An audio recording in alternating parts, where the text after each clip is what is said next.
area was more of a natural section of the river. It wasn't quite as ornate, but nowadays we've repurposed this to the art museum that has all kinds of art and artifacts.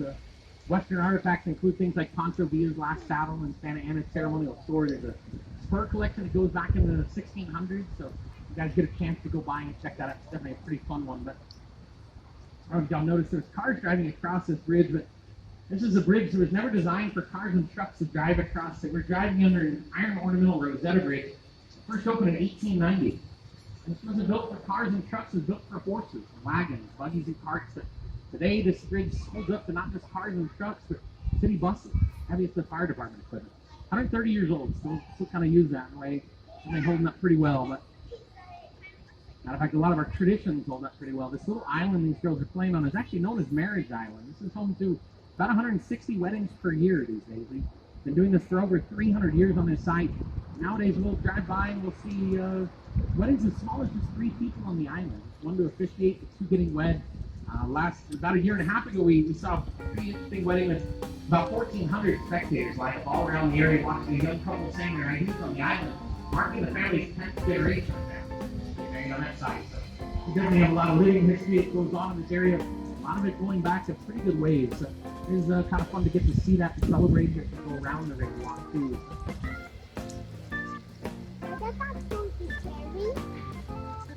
In this little section, we can actually see the big red sandstone building straight ahead of us.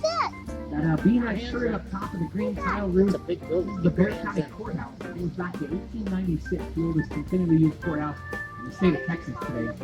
It's definitely a big iconic building in the area, but it's a big tall building on the left. Tends to get most of the attention. This is the building nowadays referred to as the Tower Light. Open up in Smith Young was auctioned off back to Texas. We would auction it in after a total of just 11 bids selling for a total of $310,000. You can imagine the trend of gargoyles that really caught on after that. The building to the right is one that was the International Center. It's home to the trade delegates from the United States, Canada, and Mexico on top. Down here on the river level, though, you might notice we can actually drive our boats directly underneath the building. There's actually a flooded out basement we did and kind of store these boats at night. One of our 2 marinas that the city uses, parking the city boats and our tour boats all in this one little area. But I'm going to tap on the horn 2 times real quick. This is an area where we might have cross traffic coming around, so we just kind of warn them we're coming out.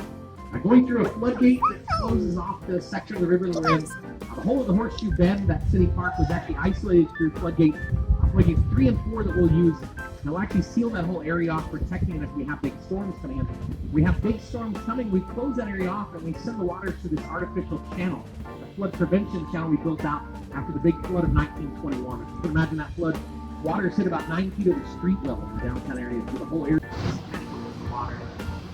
You guys ready for an optical illusion? Trying to be the building on that. I'm going to go very top. All the way up to the same whole of the building, you see what appears to be the most tallest 3-10 wall. On the optical illusion here, it's a big professional building. This was opened up in 1930 as the first fully air-conditioned hospital in the world. This was the birthplace of comedian Carol Burnett, Lieutenant Colonel Oliver North. It's actually where my mom was born, along with her mom. A lot of you aunts, uncles, there's quite a few people that were kind of famous for being born here, but nowadays it's no longer a hospital. It was about 6 months ago or so. Actually shut down the hospital and moved it as the new owners of the building are the Hard Rock Group. Hard Rock Group bought the building with the intention of converting it into a hotel. It was staying rooms that could have been doctors' offices or surgical wards, even the psych ward. We'll see kind of how the stories go as we go.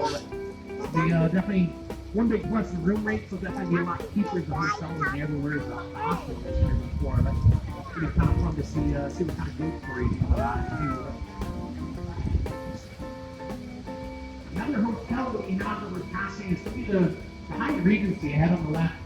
It was opened up in the spring of 1981 directly between the San Antonio Riverwalk and Alamo Plaza. It was literally built as a passageway across the river over to the Alamo, cutting right through the lobby of the building. This is one of a couple different ways that you can get over the Alamo. Really, one of the more unique ones. Because of how close this is built to the Alamo, this is also a unique one in the sense that the height was restricted by an old law from 1922 known as the Shadow Limit. Very clearly states no building could be built to the height of the deposit to cast a shadow on the Alamo and Sunset. It was a unique design. I'll notice the guy at the top of the cypress tree over here on the left.